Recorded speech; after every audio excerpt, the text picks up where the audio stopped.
Design කතා YouTube channel එකේ parametric modeling using SolidWorks කියන course එකේ පස්වෙනි session එකත් එක්ක තමයි ඔයාලා join වෙලා ඉන්නේ. ඉතින් මේකෙදි අපි කතා කරන්නේ අපි bearing housing එකක් design කරන එක ගැන සහ මේකෙදි අපි කතා කරනවා symmetric design එකක් අපි කොහොමද කරන්නේ. එතකොට ඒක කරන්න අපිට sketch environment එකේ තියෙන tools මොනවද සහ අපි features වලට ගිහපුවම අපිට end condition මොනවද තියෙන්නේ, ඒ end conditions වලින් මොනවද අපිට ගන්න පුළුවන් දේවල් කියන දේ. right. ඒත් එක්කම අපි මේකෙදි කතා කරනවා අපි ගොඩාක් powerful tool එකක් වෙන trim tool එක ගැන. ඉතින් ඒ දේවල් ගැන අපි බලමු session එකට ගිහිල්ලා.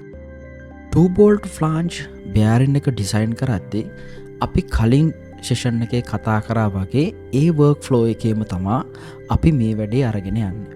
ඉතින් ඒක අරන් යන්න නම් අපිට පුළුවන් වෙන්න ඕනේ අපි මේකේ කලින් session එකේ කතා කරපු දේවල් ගැන හොඳ understanding එකක් ගන්න. එතකොට අපි මුලින්ම බලමු මේකේ design intent එක මොකක්ද කියලා. design intent එක ගත්තොත් එහෙම අපි දන්නවා මෙන්න මෙතෙන්ට තමයි bearing එක වැටෙන්නේ. එතකොට මෙන්න මෙතෙන්ට bearing එක වැටුණාට පස්සේ මෙතනින් අපිට පුළුවන් circle clip එකක් use කරලා bearing එක seat කරන්න. ඊට පස්සේ මෙන්න මේ bolts දෙක. මේ bolts දෙක තමයි අපේ assembly එකේ bolts දෙක විදියට වැඩ කරන්නේ. එතකොට මේ දෙක clearance holes දෙක. මේ clearance hole දෙක එතකොට අපි center to center distance එක ගැන හිතන්න ඕනේ. එතකොට ඕක තමයි අපිට mainly හිතන්න තියෙන දේ. එතකොට ඉස්සරහට වෙනස් වෙනවා නම් design එක ගොඩක් දුරට වෙනස් වෙන්නේ මේ center to center distance එක සහ මේකේ symmetricity එක. අපි ගත්තොත් එහෙම අපේ මොඩල් එක මේ විදියට ගත්තොත් අපි සෙන්ටර් එක මැදින් මේක සිමෙට්‍රි බැලුවොත් මේකේ left side එකට right side එකේ symmetricity එකක් තියෙනවා. ඒ වගේම අපිට මේක front side එකෙන් බැලුවොත් එහෙම top to bottom half එකෙත් symmetricity එකක් තියෙනවා. ඒත් එක්කම අපි මේක right side එකෙන් බැලුවොත් එහෙම ඒකෙත් top to bottom symmetricity එකක් තියෙනවා. ඒත් එක්කම අපි මේක manufacture කරන්නේ කොහොමද කියලා පොඩ්ඩක් idea එකක් ගමු. මේ වගේ bearing housing එකක් සාමාන්‍යයෙන් manufacture කරන්නේ casting of forging කරලා. එතකොට අපි ගොඩාක් high performance ඕන තැනකට යනවා නම් strength එක ගොඩක් වැඩියෙන් ඕන නම් අපි forging කියන concept එකට යනවා. එහෙම නැත්නම් අපි casting කියන concept එකට යනවා. එතකොට casting සහ forging කියන concept දෙකේම අපිට වැදගත් වෙන දෙයක් තමයි මෙන්න මේ draft angle එක. මොකද අපි cast කරද්දී අපේ ඒ pattern එකෙන් mold එක sand casting කියමු. sand casting නම් ඒ pattern එකෙන් mold එක ගැලවෙන්න ලේසි වෙන්න අපි draft එකක් හදනවා. අපි මේ draft angle එක ගැන තව in depth කතා කරනවා. අපි කොහොමද injection molding වලට articles design කරන්නේ කියන session එකේදී. එතකොට අපි rough idea එකක් ගන්න ඕනේ mold එකේ pattern එකෙන් mold එක release වෙන්න ලේසි වෙන්න අපි සාමාන්‍යයෙන් draft angle එක casting and forging වලදී apply කරනවා. එතකොට forging වලත් අපි punch කරන die එකේ ඉඳන් අපේ තියෙන component එක release වෙන්න ලේසි වෙන්න අපි මේ වගේ draft angle එකක් add කරනවා.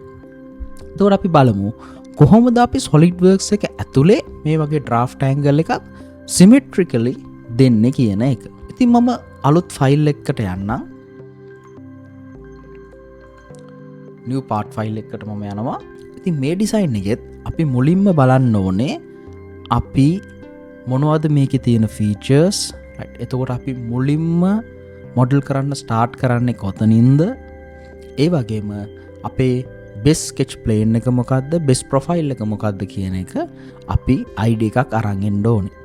අපි blog එකට ගියොත් එහෙම blog එකේ session 5 කියන case study එකේ අපි මේ ගැන කතා කරලා තියෙනවා. ඔයාලට ගිහිල්ලා මේක කියවන්න පුළුවන්. අපි session 4 වල කරපු workflow එකම තමයි අපි මෙතනින් ඉස්සරහට continue කරන්නේ. එතකොට මෙතන step by step අපි මොකද්ද කරන්න කියන එක සහ අන්තිමේටම drawing එකත් මම ඔයාලට add කරලා තියෙනවා. ඔයාලට මේ drawing එක බලලා dimensions ගැන idea එකක් ගන්න පුළුවන්. ඉතින් අපි SolidWorks එකට jump වෙලා අපි බලමු කොහොමද අපේ model එක start කරන්න කියලා. මුලින්ම අපි හොයාගන්න ඕනේ මේකේ design intent එක ගැන අපි කතා කරා. ඒත් එක්කම අපි දැන් දන්නවා මේකේ බෙස් ස්කෙච් ප්ලේන් එක වෙන්නේ ටොප් ප්ලේන් එක කියලා. මොකද අපේ මොඩල් එක බේස් යුනිට් එක අපිට හොඳටම ඩිෆයින් කරන්න පුළුවන් ටොප් ප්ලේන් එකෙන් නිසා. ඒ නිසා මම ටොප් ප්ලේන් එකේ ස්කෙච් කරනවා. මම මුලින්ම සිලෙක්ට් කරගන්නවා අපේ මැද තියෙන සිලින්ඩ්‍රිකල් ෆීචර් එක. ඒක අපිට මොඩල් කරගන්න හරි ලේසි. අපිට පුළුවන් සර්කල් ටූල් එකට යන්න. සර්කල් ටූල් එක යූස් කරලා අපිට පුළුවන් සර්කල් එකක් ස්කෙච් කරගන්න. ඊළඟට මම දෙනවා ඒකේ ඩයමීටර් එක. ඒකේ ඩයමීටර් එක අපිට ස්කෙච් එකේ දීලා තියෙනවා මිලිමීටර් 60ක් කියලා. මේ විදිහට අපි ඩයමීටර් එක ඇඩ් කරාට පස්සේ අපිට පුළුවන් මේක එක්ස්ට්‍රූඩ් කරන්න. එතකොට එක්ස්ට්‍රූඩ් කරද්දි බලන්න මේක එක සයිඩ් එකකට තමයි එක්ස්ට්‍රූඩ් වෙන්නේ. එතකොට අපිට පුළුවන් ඊළඟට මෙන්න මෙතනින් මේකේ end condition එක change කරන්න. අපිට ඕනේ top side එකයි bottom side එකයි දෙකම එකම value එකකින් extrude වෙන්න, right? ඒ නිසා මම යනවා mid plane කියන end condition එකට. බලන්න මේකේ sketch plane එකේ ඉඳන් උඩට මිලිමීටර්ස් 10යි යටට මිලිමීටර්ස් 10යි විදියට තමයි extrude වෙන්නේ. එතකොට අපිට drawing එකේ දීලා තියෙනවා මේක 42 මිලිමීටර්ස් කියලා. ඒත් එක්කම අපිට මේකට draft එකක් apply කරගන්න ඕනේ. මොකද අපි මේක manufacturing method එක විදියට use කරන්නේ casting. එතකොට casting එකේ අපි මේක හදන pattern එකකින් release වෙන්න ඕන නිසා mold එක අපිට මේ වගේ draft angle එකකට යන්න වෙනවා. මම මේ විදියට දීලා මෙතනින් මම මේක okay කරනවා. අපේ පළවෙනි feature එක create වෙලා ඉවරයි. right. අපිට කලින් කතා කරා වගේ මේක rename කරන්න පුළුවන්. දෙවෙනියට මම ආයෙත් top plane එකේම sketch කරගන්නවා මගේ තියෙන flange එකේ sketch එක. එතකොට මෙතනදී අපි blog එකට ගිහිල්ලා බැලුවොත් අපේ flange එක ඔයාලට පේනවා center එකේ ඉඳන් මේ පැත්තේ left half එකයි right half එකයි දෙකම symmetric. එතකොට අපි බලමු අපි කොහොමද symmetric sketch එකක් කරගන්න අපිට SolidWorks ඇතුලේ තියෙන tools මොනවද කියලා. මුලින්ම මම මේ symmetricity එක හදාගන්න මෙතනින් center line එකක් sketch කරගන්නවා. ඊට පස්සේ මම මගේ sketch එකේ work එක start කරනවා. sketch එක අපිට පුළුවන් මෙන්න මේ විදියට කරන්න. මට පේනවා මෙන්න මෙතන circle එකක් තියෙනවා. තව circle එකක් මේ center එකෙන් start කරලා තියෙනවා. ඊළඟට මෙන්න මේ දෙක join කරලා line එකක් තියෙනවා. අපිට පුළුවන් shift එකත් එක්ක නැත්නම් control එකත් එක්ක circle එකයි line එකයි select කරලා tangent relationship එක දෙන්න.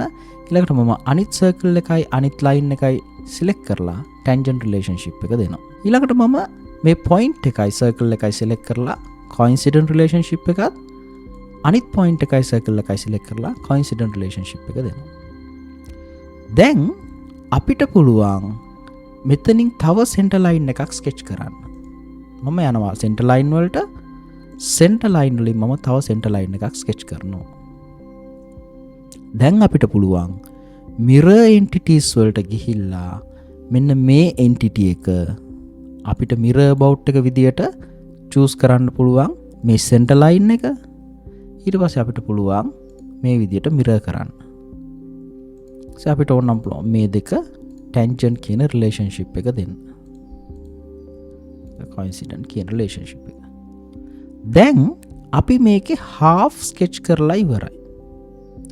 දැන් අපිට පුළුවන් මේ අපිට ඕනේ නැති ටික trim entities කියන tool එක use කරලා මේ ටික අයින් කරගන්න. අපි sketch tab එකට ගියොත් sketch tab එකේ අපිට මෙතන තියෙනවා trim entities කියන tool එක. මෙතනින් අපිට මුලින්ම options කීපයක් තියෙනවා. power trim, corner, trim away inside, trim away outside, trim to closest. අපි පොඩ්ඩක් බලමු කොහොමද මේ tools ටික වැඩ කරන්නේ කියලා. මම මේ වගේ sketch එකක් කරන්නම්. ඔයාලත් මේ වගේ rough sketch එකක් කරලා trim tool එක පොඩ්ඩක් try out කරලා බලන්න මොන වගේ options ද අපිට තියෙන්නේ කියලා. එතකොට ඔයාලටත් හොඳ අයිඩියා එකක් ගන්න පුළුවන්. මම පළවෙනි power trim කියන tool එකට යන්න කලින් corner trim එකට යනවා. corner trim එකේදී අපි select කරන්න ඕනේ අපිට ඉතුරු වෙන්න ඕන corner එක select කරා නම් එයා අපිට ඉතුරු ටික trim කරලා අයින් කරනවා. ඊළඟට trim away inside එකේදී අපිට select කරන්න පුළුවන් boundary එකක්. මේක එක boundary එකක්, මේක එක boundary එකක්, මේක අනිත් boundary එක. එතකොට අපි මේකේ select කරන entities වලින් ඒ boundary එක ඇතුලේ තියෙන entities ටික trim වෙලා අයින් වෙනවා. ඒ වගේම trim away outside කියන්නේ ඒකෙම අනිත් පැත්ත. අපි boundary එකක් select කරන්න පුළුවන්. ඊට පස්සේ අපි ඒ boundary එකේ ඇතුලේ තියෙන ටික ඉතුරු වෙලා එතනින් එළිය ටික trim වෙලා අයින් වෙලා යනවා. ඊළඟට අපි ගත්තොත් එහෙම trim to closest කියන්නේ ළඟම තියෙන entity එක අපිට trim කරන්න පුළුවන්. එතකොට ඔය ටික තමයි අපිට basic තියෙන main trimming tools ටික. එතකොට අපි power trim එකට ගියොත් එහෙම power trim එකේ අපිට just left mouse button එක click කරගෙන මෙන්න මේ වගේ අපිට ඕන නැති lines ටික cross කරන විදියට line එකක් මේ වගේ sketch කරගෙන යන්න පුළුවන්. එතකොට ඒකෙන් අපිට ඕන නැති ඔක්කොම entities ටික trim වෙනවා. කොතන හරි අපිට වැරදිලා දෙයක් trim වුණොත් හිතන්න මම මේ අන්තිමේට trim කරපු එක undo කරන්න ඕන කියලා. මම තාම මගේ left mouse button එක release කරලා නැහැ. ඔයාලට පේනවා ඇති මෙතන අලු පාට ඉරක් ගිහිල්ලා තියෙනවා. ඒත් එක්කම ඔයාලට පේනවා ඇති මෙතන red color box එකක් තියෙනවා. මම එතෙන්ට ආවොත් ආයෙත් බලන්න අපිට පුළුවන් අපේ entities ටික ආයෙත් undo කරගන්න. එතකොට මේක තියෙන ගොඩාක් powerful tool එකක් SolidWorks එකේ ඇතුලේ තියෙන. ඒ නිසා මම personally use කරන්න කැමති මෙන්න මේ power trim කියන tool එක. ඉතින් අපි යමු අපි ආයෙත් case study එකට. මම යනවා trim entities power trim. මම මෙතනින් මෙන්න මේ circle එකේ මේ half එක අයින් කරනවා, මේ circle එකේ මේ half එක අයින් කරනවා. අපිට ඊට පස්සේ මේ circle එක ඕනනම් තියන්න පුළුවන්.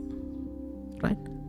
ඊට පස්සේ මම ආයෙත් mirror entities වලට ගිහිල්ලා මම මෙන්න මේ entities තුන select කරලා mirror bout එක විදිහට මේ center එක select කරනවා.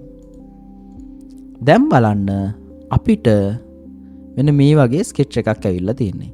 අපිට පුළුවන් ආයෙත් trim entities වලට ගිහිල්ලා මේක trim කරලා අයින් කරන්න. ඊට පස්සේ අපි යමු dimensions වලට. මේක අපිට දීලා තියෙනවා 15 mm කියලා.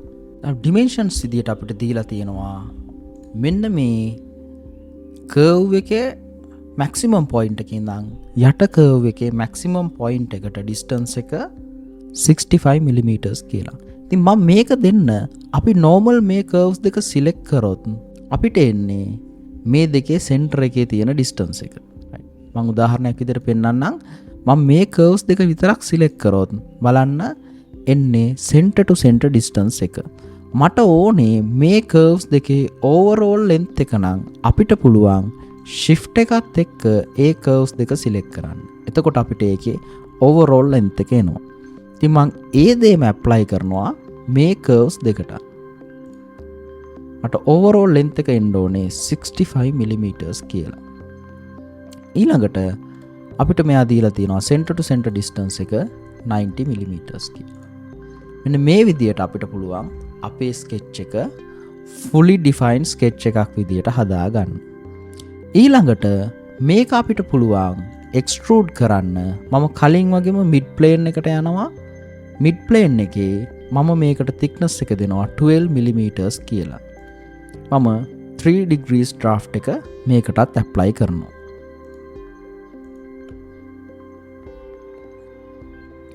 ඊළඟට මම මේ surface එක select කරලා මේ surface එකේ sketch කරනවා අපිට bearing එකේ diameter එක කොච්චරක් වෙන්න ඕනද කියලා.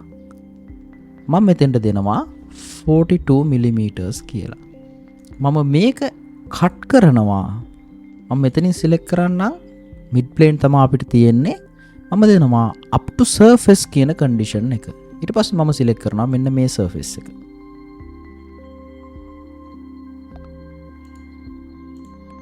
ඒතකොට අපිට මෙන්න මේ වගේ කට් එකක් හම්බ වෙනවා. ඊළඟට මම මේ ඇතුලේ සර්ෆේස් එකේ සිලෙක්ට් කරලා මම ඒකේ ස්කෙච් කරනවා. මේ ඇතුලේ තියෙන බෝර් එකේ ඩයමීටර් එක ඒක අපිට දීලා තියෙනවා 22 mm කියලා. මම මේකත් එක්ස්ට්‍රූඩ් කට් කරන්නම්. මම මේක through wall කට් කරනවා. මොකද මට මෙතන ඉඳන් සම්පූර්ණයෙන්ම කට් වෙන්න ඕන නිසා. ඊට පස්සේ මම hole wizard එකට ගිහිල්ලා hole wizard එකෙන් hole කියන type එකට යනවා. මම standard එක විදිහට use කරන්නේ asymmetric. මම type එක screw clearance කියන type එකට යනවා. මෙතනින් මම select කරනවා M10 කියන screw එක. එතකොට මගේ fit එක වෙන්නේ normal fit එක. මම මේකත් end condition එක through wall cut කරනවා.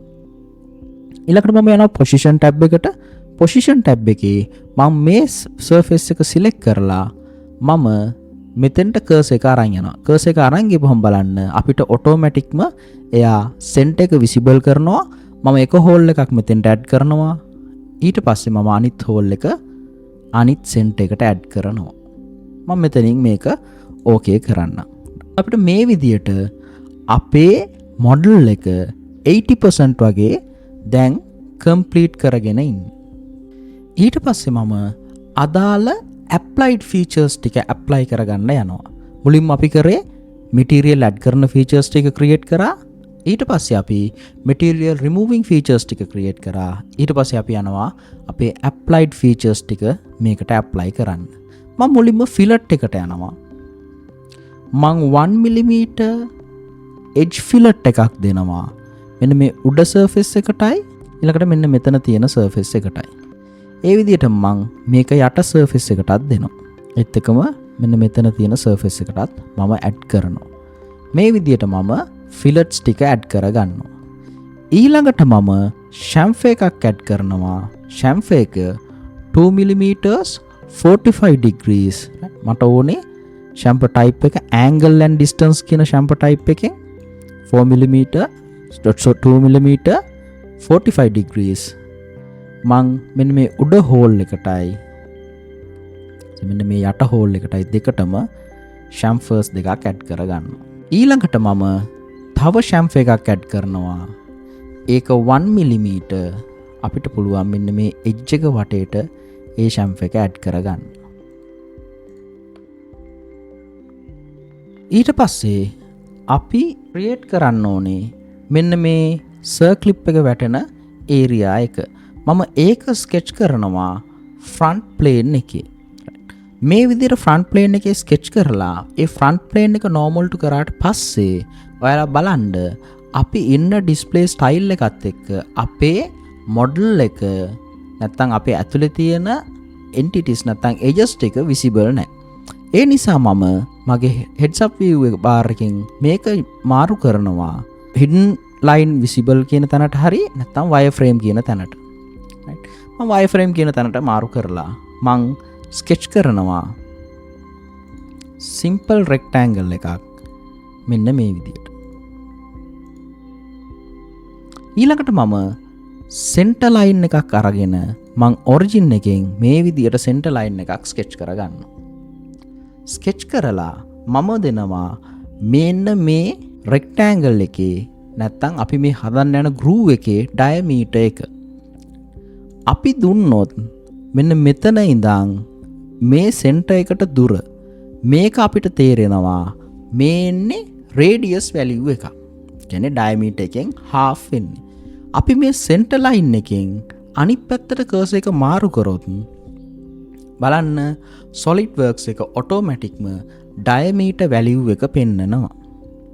අපිට පුළුවන් මේක 48 mm කියලා දෙන්න.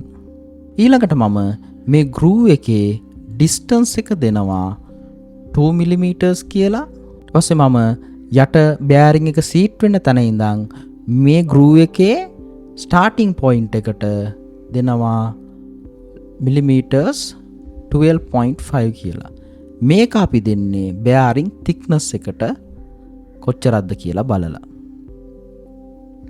දැන් මම ආයි මේකේ display style එක shaded with edge කියන type එකට මාරු කරනවා. දැන් මම features වලට ගිහිල්ලා දැන් මේක circular symmetric cut එකක් අපි කරන්න යන්නේ. අපිට තියෙන option එකක් මෙතන revolve cut කියලා. revolve cut එකේදී බලන්න අපි දෙන්න ඕනේ axis of revolution එක. මම ඒකට දෙනවා center line එක. ඊළඟට direction එක විදියට මම මේක 360 degrees cut කරන්න feature එකට කියනවා. මේ විදියට අපිට පුළුවන් අපේ groove එක create කරගන්න. ඊට පස්සේ ඔයාලට ඔයාලගේ cross section එක double check කරගන්න ඕන නම් ඔයාලට heads up tool bar එකේ තියෙනවා මෙන්න මේ section view කියන එක. section view එකට ගිහිල්ලා බලන්න ඔයාලගේ මේ විදියට ඔයාලට ඕන plane එකකින් top plane එක වෙන්න පුළුවන්, front plane එක වෙන්න පුළුවන්, right plane එක වෙන්න පුළුවන්, නැත්නම් ඕනම axis එකකින් through අපිට මේක cut කරලා බලන්න පුළුවන්. දැනට මට front plane එකේ cut එක ඇති. අපිට මේ විදියට මේක view කරගන්න පුළුවන්. right. කාට හරි ප්‍රශ්නයක් එන්න පුළුවන්. අපි ඇතුලේ bearing එකට seat වෙන diameter එක හෝ මේ groove එකේ diameter එක හෝ මේ ඇතුලේ තියෙන දේවල් draft angle එකක් apply කරේ නෑ කියලා. අපි apply කරේ නැත්තේ ඒවා cast කරලා නෙමෙයි අපි create කරන්නේ. අපි කරන්නේ මෙන්න මෙතෙන්ට එනකම් body එක cast කරනවා. මෙන්න මේ body එක. ඊට පස්සේ ඉතුරු features ටික අපිට පුළුවන් machining ක්‍රමයක් use කරලා milling වෙන්න පුළුවන්, right? මේක නම් lathe වෙන්නත් පුළුවන්. use කරලා අපිට ඉතුරු ටික machine කරලා අයින් කරන්න පුළුවන්. එන්න ඒ හේතුව නිසා තමයි අපි ඇතුලේ තියෙන features වලට draft angle එකක් apply කරේ නැත්තේ. symmetric sketch එකක් කරගන්න පුළුවන් එක method එකක් තමයි අපි කලින් කතා කරපු mirror කියන option එක. ඒ වගේම අපිට තව option එකක් තියෙනවා. මම ඒකත් quickly go through කරලා ඔයාලට පෙන්නන්න. මම මගේ features ඔක්කොම ටික මෙන්න මේ roll back bar එක use කරලා අපි මේකට කියනවා suppress කරා කියලා. ඒ කියන්නේ deactivate කරා වගේ. ආයි මේක roll back bar එක release කරොත් features ටික එනවා. මම දැනට මේක roll back bar එකෙන් මේ විදියට suppress කරලා තියන්න. මම ආයෙත් top plane එකේ sketch එකකට යනවා. අපි කලින් කතා කරා mirror entities වලින් අපිට පුළුවන් කියලා symmetric sketch එකක් කරගන්න. ඒත් එක්කම අපිට තව option එකක් දීලා තිනවා. අපි ඒකට කියනවා dynamic mirror කියලා. මම කලින් වගේම මේ වගේ center line එකක් sketch කරගන්නවා. ඊට පස්සේ මම යනවා search command එකට. search command එකේ මම select කරගන්නවා dynamic mirror entities කියන tool එක. මෙතන තියෙන eye icon එක click කරන්න. eye icon එක click කරපුවාම ඔයාලව SolidWorks එකෙන් automatic කරන් යයි tool එක කොතනද තියෙන්නේ කියලා. tool එක තියෙන්නේ tools, sketch tools, dynamic mirror කියන tool එක. dynamic mirror එක select කරාට පස්සේ dynamic mirror tool එකෙන් කියනවා please select a sketch line or linear model edge to mirror about. mirror එක මුලින්ම select කරන්න කියලා කියනවා. ඉතින් අපි දන්නවා අපේ mirror එක වෙන්නේ මෙන්න මේ center line එක. මම ඒ center line එක select කරපුවාම බලන්න මෙතනින් equal marks දෙකක් enable වෙනවා. ඒ දෙක ඇවිල්ලා තියෙනවා කියන්නේ ඔයා dynamic mirror tool එක ඇතුලේ ඉන්නවා කියන එක. දැන් අපිට පුළුවන් කලින් sketch කරා වගේම circles or lines use කරලා sketch එක කරන්න. මම දැන් යනවා line tool එක use කරලා මේ sketch එක කරන්න. අපිට මුලින්ම තියෙන්නේ මෙන්න මේ වගේ line එක. බලන්න අපි එක entity එකක් sketch කරාට පස්සේ automaticම අනිත් පැත්තේ නැත්තම් mirror එකට එහා පැත්තේ ඒ sketch එක SolidWorks එකෙන් කරනවා. ඊළඟට මම switch වෙන්න ඕනේ arc tool එකට.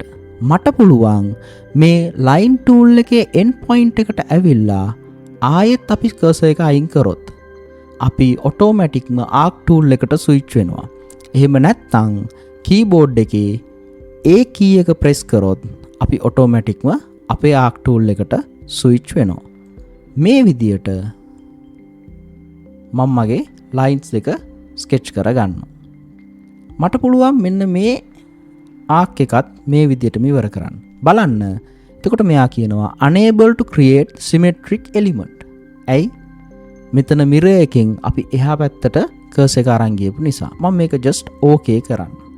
okay කරාට පස්සේ බලන්න මේ පැත්තේ අපිට ආයෙත් sketch කරන්න පුළුවන්. දැනට අපිට එහෙම sketch කරන්න උවමනාවක් නැහැ. ඒ නිසා මම මේ entities ටික delete කරලා අයින් කරනවා. ඊළඟට මම just arc tool එකට ගිහිල්ලා මෙතනත් 3 point arc එකක් මේ විදියට sketch කරගන්නවා. right. එතකොට අපිට මේ වගේ sketch එකක් final විදියට හම්බ වෙනවා. ඕක තමයි අපිට තියෙන දෙවෙනි method එක symmetric sketch එකක් කරගන්න. තුන්වෙනි method එක තමයි අපිට පුළුවන් symmetric relationship එකක් දෙන්න. අපිට පුළුවන් මේ විදියට sketch කරලා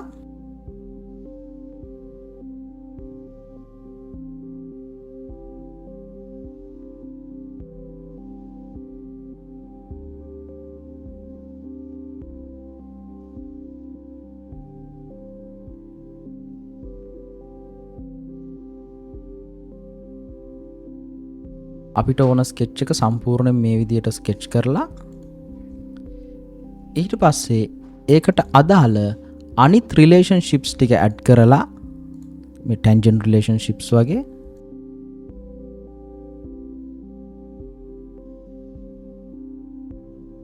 ඊට පස්සේ අපිට පුළුවන් අපේ ඕන පොයින්ට්ස් දෙකත් එක්ක සෙන්ටර් ලයින් එක සිලෙක්ට් කරලා මෙන්න මේ සිමෙට්‍රික් රිලේෂන්ෂිප් එක ඇඩ් කරන්න.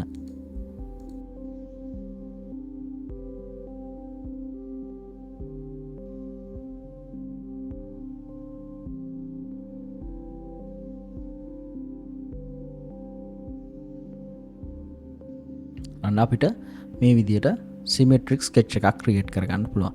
ඉතින් ඔය methods තුනම අපිට use කරන්න පුළුවන් symmetric sketch එකක් create කරගන්න. ඉතින් මේ session එක ඔයාලා try out කරලා බලන්න කොහොමද symmetric sketch එකක් create කරන්නේ, කොහොමද symmetric features create කරන්නේ කියලා. ඉතින් ඔයාලට වැඩිදුර කියවන්න ඕන නම් ඔයාලට පුළුවන් මේ බ්ලොග් එකට ගිහිල්ලා මේ බ්ලොග් එකේ සම්පූර්ණ ඩීටේල්ස් තියෙනවා අදාළ සෙෂන් එකට. ඒක කියවන්න. ඒත් එක්කම මේකේ තව එක්ස්ට්‍රා ටොපික්ස් තියෙනවා. ඔයාලට ගිහිල්ලා කියවන්න පුළුවන්. ඉතින් මම හිතනවා සෙෂන් 5 එක ඇතුලේ කතා කරපු දේවල් ගැන ඔයාලට හොඳ අන්ඩර්ස්ටෑන්ඩින්ග් එකක් එන්න ඇති. සිමෙට්‍රික් මොඩලින් කියන්නේ මොකක්ද? අපිට ස්කෙච් එන්වයරන්මන්ට් එකේ සිමෙට්‍රික් මොඩල් එකක් කරගන්න තියෙන ටූල්ස් මොනවද කියන එක සහ අපි end conditions ගැන ලොකුවට කතා කරා. අපි end conditions ගැන හොඳ අන්ඩර්ස්ටෑන්ඩින්ග් එකක් ගන්න ඇති සෙෂන් 5 වලින්. ඉතින් බ්ලොග් එකේ තියෙනවා රීඩින් මැටීරියල්ස් ටික. ඒ ටික කියවලා බලන්න. ඒත් එක්කම බ්ලොග් එකේ තියෙනවා එක්සර්සයිසස් ටික. ඒ ටිකත් කියවලා බලන්න. ඉතින් මෙතෙන්ට ආවට පස්සේ ඔයාලට මම එක්ස්ට්‍රා ටිප් එකක් දෙන්නම්. රයිට්. මම ඔයාලට තව බ්ලොග් එකක් දාලා තියන්නම් මේකෙම. ඒක ෆ්‍රී බ්ලොග් එකක්. රයිට්. ඒක අපි කියනවා SolidWorks Model Mania කියලා. ඒක හැම අවුරුද්දකම එක මොඩල් එක ගානේ රිලීස් කරනවා. එතකොට ඒකෙදී එයාලා දීලා තියෙනවා අලුත් මොඩල් එකක්. රයිට්. මම මේක ගැන වෙනම එක්ස්ප්ලেইন කරන්නම්. Model Mania කියලා වෙනම වීඩියෝ එකක් කරන්නම්. රයිට්. ඔයාලා ගිහිල්ලා try කරලා බලන්න. ඒකේ තියෙන drawings ඔයාලට අඳින්න පුළුවන්ද? ඒ තියෙන models ඔයාලට model කරන්න පුළුවන්ද කියන එක. ඒ models ඇත්තටම හොඳ සෑහෙන complex models. හැබැයි ඔයාලට මේ වෙනකන් session 5 වලට එනකන් ඔයාලා continue කරා නම් course එක ඔයාලට ඒවා model කරන්න පුළුවන් වෙන්න ඕනේ. ඉතින් ඒක try කරලා බලන්න. right. අපි ඊළඟ session එකෙන් හම්බෙමු. ජය වේවා.